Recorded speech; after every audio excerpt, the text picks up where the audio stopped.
오늘은 믿음 하나님의 영광을 보다, 믿음 하나님의 영광을 보다라는 제목으로 함께 말씀 나누겠습니다. 1995년 6월 29일 오후 5시 57분경이었습니다.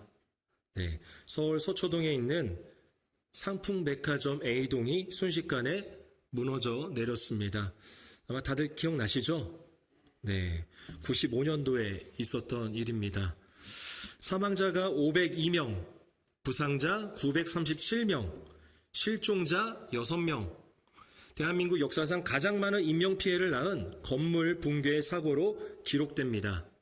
최근 온라인 스트리밍 플랫폼인 넷플릭스에서도 재조명이 되었는데요. 사랑하는 가족을 잃은 그 슬픔이 보면서 공감이 많이 되더라고요. 그런데 한계가 있었습니다. 한계. 내가 아무리 공감하려고 해도 이해가 안 되는 부분들이 있었습니다. 아무리 공감하려고 해도 사랑하는 가족을 잃은 사람만 느끼고 공감할 수 있는 부분이 있었습니다. 붕괴 당시 소방, 경찰뿐만 아니라 민간 구조대원까지 투입되어서 구조에 나섰지만 구조는 쉽지가 않았습니다. 나중에는 가족들이 시신이라도 발견되기를 바라는 마음이 간절했다고 합니다. 시간이 흐르면 흐를수록 생존에 대한 희망을 잃어가고 시신이라도 발견되어 수습되기를 바란다는 거죠. 그러면서 시신이 발견되어 먼저 대기소를 나가는 사람들에게 이렇게 인사를 했다고 합니다. 축하합니다. 사랑하는 사람을 시신으로 발견해서 나가는, 그 대기소에서 나가는 사람에게 안에 있던 사람들이 인사하는 거예요. 축하합니다. 사랑하는 가족의 시신이라도 찾은 안도감과 피가 마르는 듯한 기다림의 시간에서 이제 해방된 것에 대한 축하를 한다는 것입니다. 그리고 축하를 받고 떠나는 사람들은요, 안에 있는 사람들에게 이렇게 인사를 합니다. 먼저 가서 죄송합니다. 참 이것이 저에게는 머리로는 이해가 되는데 마음으로는 공감이 잘 안 되더라고요. 사랑하는 사람을 잃은 슬픔은 겪어본 사람만이, 아니 같은 시간, 같은 장소, 그리고 같은 슬픔을 갖고 있는 사람만이 100% 공감할 수 있는 것 같습니다. 오늘 말씀에서도 보면은 사랑하는 사람을 잃은 사람이 등장합니다. 바로 마르다와 마리아죠. 이들은 오라버니인 나사로의 죽음에 대해 슬픔에 잠겨 있습니다. 그리고 그들 곁으로 예수님이 오십니다. 마르다와 마리아가 예수님을 보자마자 했던 말이 있는데요. 그 말씀 21절입니다. 21절부터 마르다가 뭐라고 말하는지 함께 읽겠습니다. 마르다가 예수께 여짜오되 주께서 여기 계셨더라면 내 오라버니가 죽지 아니었겠나이다. 마르다는 이렇게 이야기하는 거예요. 그럼 마리아는 어떻게 이야기하는지 32절도 읽겠습니다. 마리아가 예수 계신 곳에 가서 배웠고 그 발 앞에 엎드려 이르되 주께서 여기 계셨더라면 내 오라버니가 죽지 아니었겠나이다 하더라. 자매가 똑같은 말을 합니다. 예수님을 보자마자 똑같은 말을 합니다. 주께서 여기 계셨더라면 내 오라버니가 죽지 아니하였겠나이다. 우리도 종종 이 비슷한 말을 하곤 합니다. 무엇 했더라면 이렇게 안 됐을 텐데 라는 말들 많습니다. 내가 이 남자랑 결혼하지 않았더라면 내가 더 좋은 남자랑 만나서 더 신나게 살 수 있었을 텐데, 내가 이런 가정에서 태어나지 않았더라면 내가 더 많이 배워서 더 성공할 수 있었을 텐데, 내가 이런 사람 안 만났다면, 이런 사람을 친구로 안 만났다면 내가 그래도 괜찮은 사람으로, 명예로운 사람으로 살 수 있었을 텐데, 사업이 안 망했을 텐데, 내가 이렇게 다치지 않을 수 있었을 텐데 라는 거죠. 이런 자식이 없었더라면 나도 다른 누구처럼 플렉스하면서 살 수 있었을 텐데.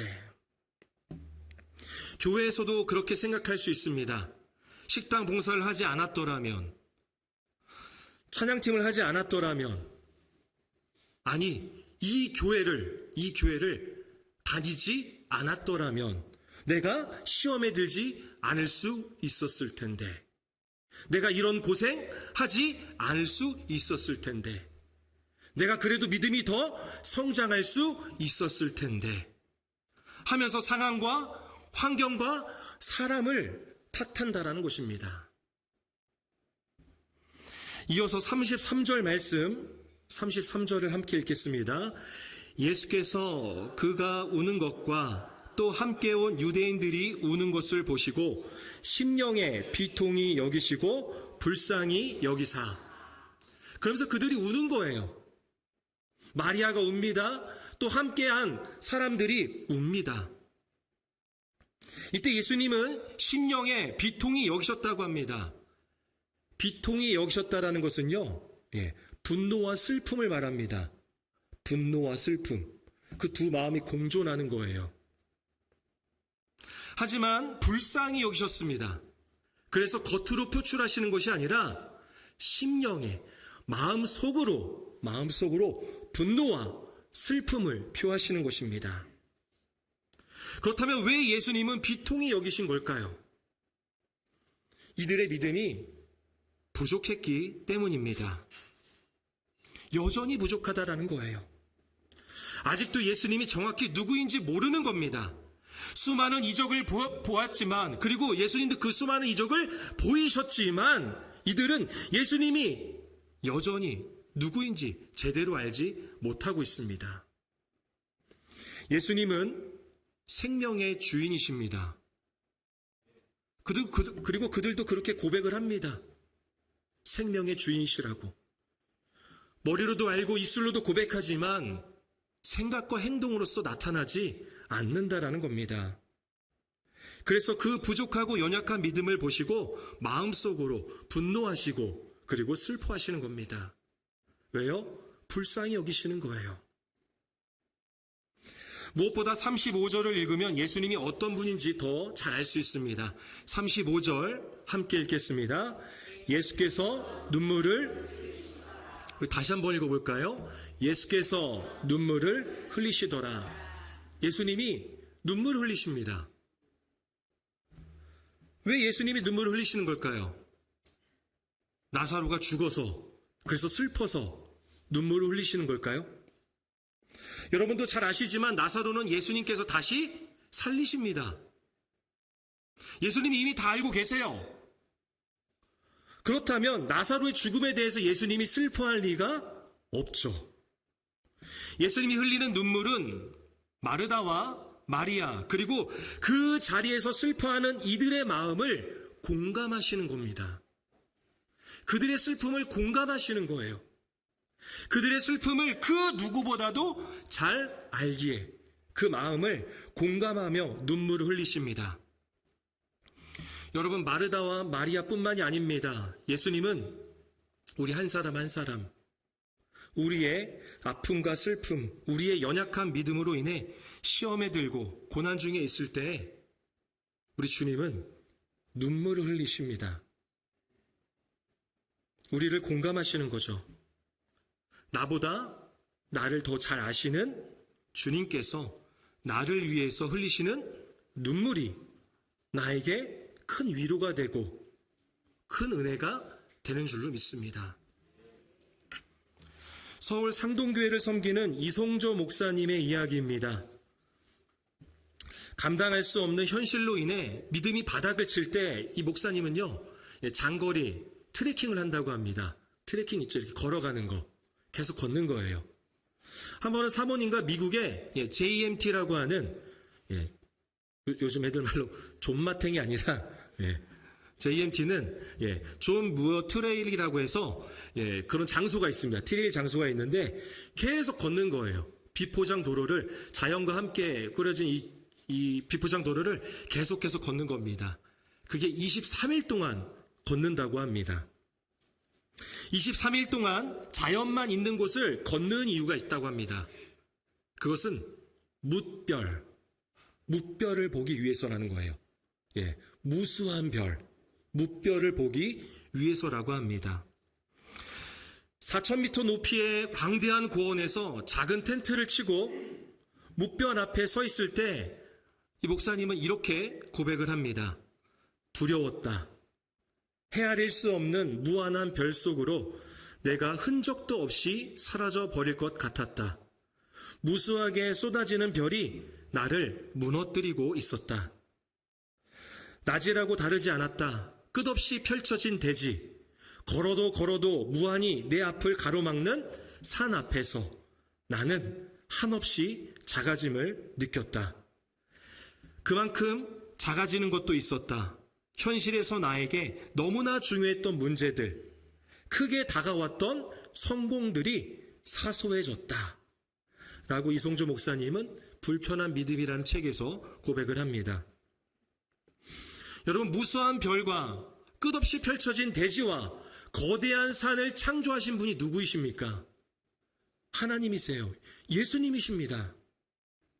내가 예수님과 함께하는 것이 아니라 예수님이 나와 함께해 주고 계십니다.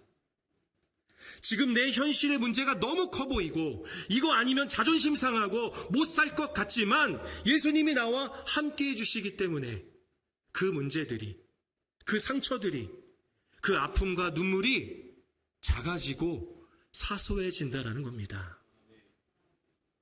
이 세상 모든 만물을 만드시고 나보다 나를 더 잘 아시는 예수님이 나와 함께 하시며 나를 위해 흘리시는 그 눈물이 우리에게는 위로와 공감이 된다는 사실을 믿으시길 바랍니다.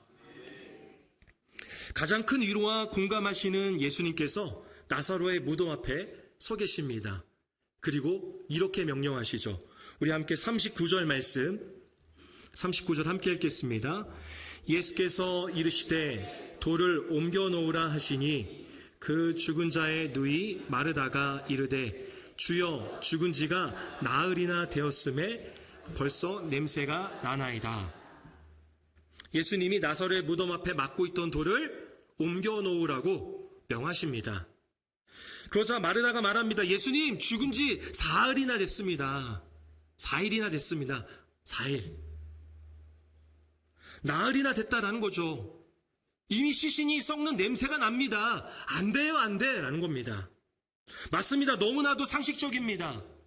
어쩌면 마르다는 이렇게 생각했을 수도 있습니다. 예수님이 나사로를 너무나도 사랑하셔서 그의 시신이라도 조금이라도 보기를 원하시는 걸까?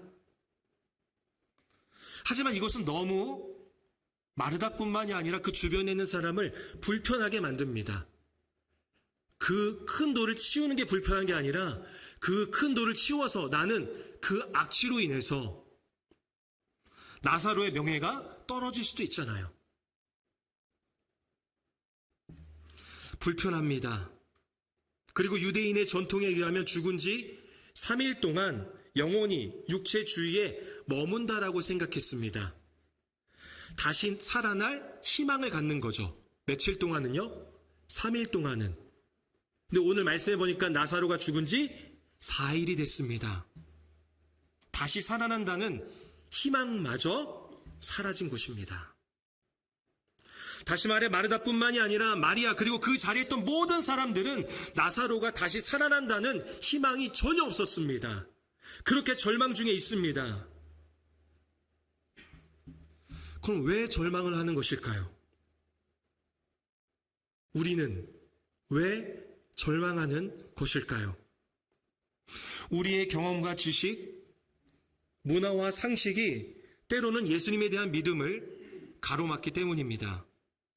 나의 경험과 지식, 그리고 시대의 문화와 상식에 갇혀버리는 거죠. 그러면 예수님을 믿을 수가 없습니다.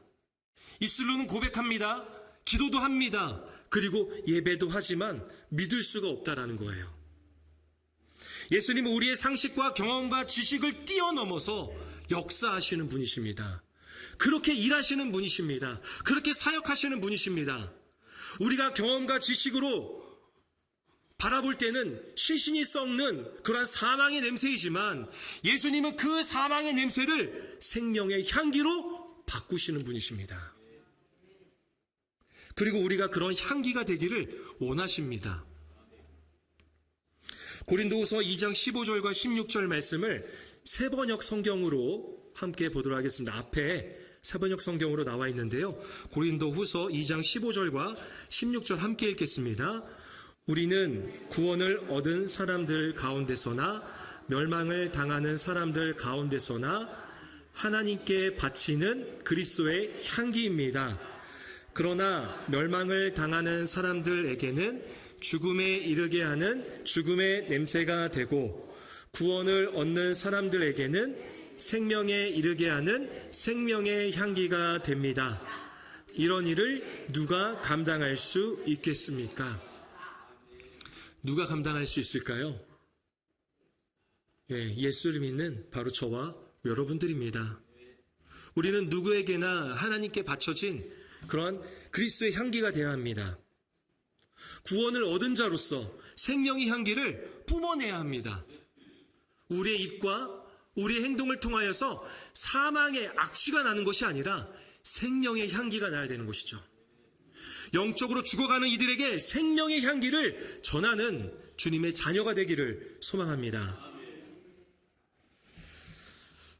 한 가지 더 살펴볼 것이 있는데요. 오늘 본문을 보면서 많은 사람들은 이렇게 생각을 합니다. 나사로가 다시 살아났다. 오늘 찬양에도 불렀죠. 죽은 나사로가 살아났다네. 사실 오늘 본문이 말하고자 하는 것은 나사로가 살아난 일을 말하기보다는 더 중요한 부분이 있다는 겁니다. 그것은 바로 예수님이 누구시냐라는 거예요. 예수님이 누구시냐. 우리 42절 말씀 함께 읽겠습니다. 항상 내 말을 들으시는 줄을 내가 알았나이다. 그러나 이 말씀 하옵는 것은 둘러선 무리를 위함이니 곧 아버지께서 나를 보내신 것을 그들로 믿게 하려 함이니이다. 아멘. 여러분, 예수님은요, 기도하지 않고도 죽은 자를 살리실 수 있는 분입니다. 이미 그렇게 2번이나 행하셨습니다. 근데 오늘 말씀에서는 보면은 기도를 하십니다. 하나님 아버지께 기도를 해요. 소리내서 기도합니다. 마치 마르다, 마리아, 제자들, 그리고 주변에 있는 사람들이 다 들으라고 기도를 하십니다. 왜 그렇게 기도를 하시는 걸까요? 기도하는 이유는 말씀에 나와 있죠. 아버지께서 나를 보내신 것을 그들로 믿게 하려 함이라. 바로 그 자리에 있는 모든 사람들이 예수님 당신이 누구이신지를 믿게 하기 위해서입니다. 바로 하나님께서 보내신 분임을 믿게 하기 위해서 지금 소리내서 기도하고 계신 겁니다. 예수님은 생각만 하셔도 됩니다. 아니, 작게만 말씀하셔도 충분히 나사로를 살리실 수 있는 분입니다. 그런데 소리내서 하신다라는 거죠. 그리고 이후의 말씀을 보면 알 수 있습니다. 우리 43절과 44절도 이어서 함께 읽겠습니다. 이 말씀을 하시고 큰 소리로 나사로야 나오라 부르시니 죽은 자가 수족을 배로 동인 채로 나오는데 그 얼굴은 수건에 쌓였더라. 예수께서 이르시되 풀어 놓아 다니게 하라. 예수님이 큰 소리로 말씀하십니다. 나사로야 나오라. 큰 소리로 말해야지 나사로가 나올 수 있을까요? 큰 소리만 말해야지? 아니죠. 예수님은 작은 소리로, 아니 생각만 하셔도 나사로가 충분히 나올 수 있게 하실 수 있는 분입니다. 그런데 예수님은 큰 소리로 말씀하신다는 겁니다. 왜요? 누구 들으라고? 사람들 들으라고. 마르다, 그리고 마리아, 그리고 그 자리에 있는 모든 사람들이 예수님은 하나님이 보내심임을 믿게 하기 위해서 큰 소리로 말씀하시는 겁니다. 나사로는 부활이 아닌 소생하였습니다. 다릅니다. 예수님의 부활과 나사로가 다시 살아난 것은 다릅니다. 나사로는 소생입니다. 왜냐하면 그는 또다시 언젠가 죽습니다. 하지만 예수님은 영광스러운 육체로 부활하셨죠. 다릅니다. 소생과 부활은 다릅니다. 하지만 이 나사로의 소생은 결국 예수님께서 말씀하시는 부활을 예표하는 것입니다. 부활의 맛보기라고도 볼 수 있죠. 예수님께서 우리의 죄를 대신하여서 십자가에서 죽으시고 3일 만에 부활하셨습니다. 이것은 역사적 사실입니다. 예수님은 영광스러운 육체로 부활하셨습니다. 더 이상 아프지 않으시고 그리고 죽지 않는 그러한 영원한 육체로 부활하셨고 우리에게도 그러한 부활의 소망을 주십니다. 이것은 이미 이루셨습니다. 우리의 죄가 십자가에 주님과 함께 못 박혔기 때문입니다. 함께 갈라디아서 2장 20절 말씀, 우리 마지막으로 함께 갈라디아서 2장 20절 말씀 읽겠습니다. 내가 그리스도와 함께 십자가에 못 박혔나니 그런즉 이제는 내가 사는 것이 아니요 오직 내 안에 그리스도께서 사시는 것이라. 이제 내가 육체 가운데 사는 것은 나를 사랑하사 나를 위하여 자기 자신을 버리신 하나님의 아들을 믿는 믿음 안에서 사는 것이라. 아멘. 죄인인 나는 예수님과 함께 십자가에 못 박혔습니다. 그렇게 죄인된 나는 죽었습니다. 그래서 이제 내 안에 예수님만 사시는 겁니다. 나를 사랑하시고 나를 위하여 자기 자신을 버리신 하나님의 아들 누구예요? 예수님, 예수 그리스도입니다. 그분을 믿는 믿음으로 우리가 이제 이 땅을 사랑하는 것입니다. 지금 육체를 가지고 이 땅 가운데 그러한 믿음을 갖고 살아간다는 거죠. 예수님은 하나님이 보내신 분임을 우리가 믿어야 합니다. 예수님이 죄된 나의 십자가를 죄된 나와 십자가에서 못 박혔음을 믿으시길 바랍니다. 이제 내 안에는 누가 사는 거예요? 오직 예수 그리스도가 사시는 겁니다. 나의 주인이 되셔서 사시는 겁니다. 결코 죽음이, 결코 사망이 나를 이길 수가 없습니다. 이미 사망 권세를 이기신 예수 그리스도가 내 안에 사시기 때문입니다. 부활의 소망 되신 예수 그리스도가 나의 주인 되심을 믿으시길 바랍니다. 말씀을 정리합니다. 지금은 소천하셨지만 이어룡 교수님의 짧은 이야기, 긴 생각에 있는 글입니다. 제가 그대로 한번 읽어보겠습니다. 어느 시인이 한국에는 그레도라는 섬이 있다고 우겼습니다. 울릉도와 독도는 있어도 우리나라의 섬 3,358개 중 그레도라는 섬은 어느 곳에도 없습니다. 그런데 시인은 말했습니다. 불행한 일이 있을 때, 살기 힘들 때, 절망을 할 때 자신의 꿈과 소망이 산산조각이 나도 새로운 긍정을 만드는 섬이 있다고 말이지요. 그것이 바로 그레도라는 섬입니다. 하면서 이어서 이렇게 설명을 합니다. 절망이 앞을 가리고 외로움이 나를 가두어도 거센 폭풍이 불어와도 말하세요. 그래도 나는 살아있다. 그래도 나는 살아있다. 우리 삶에는 분명 절망의 순간들이 있습니다. 실패와 좌절로 인해 삶을 포기하고 싶을 때도 있습니다. 선택에 대한 후회가 가득하고 죽음의 그림자가 나를 덮으려고 할 때가 있습니다. 그래도 나와 함께 하시는 예수님을 기억하십시오. 그래도 나를 위해 눈물 흘리며 나를 공감하고 위로하시는 하나님이 보내신 분이 있음을 기억하시길 바랍니다. 사망의 악취를 내는 나를 하나님이 보내신 분께서 그래도 생명의 향기가 되게 하셨습니다.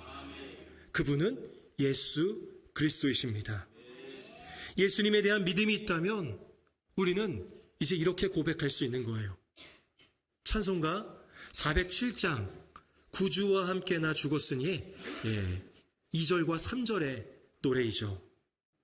마음속에 시험을 받을 때와 무거운 근심이 있을 때에 주께서 그때도 같이 하사 언제나 나를 도와주시네. 3절은 이렇게 고백하죠. 뼈 아픈 눈물을 흘릴 때와 쓰라린 마음으로 단식할 때 주께서 그때도 같이 하사 언제나 나를 생각하시네. 아멘.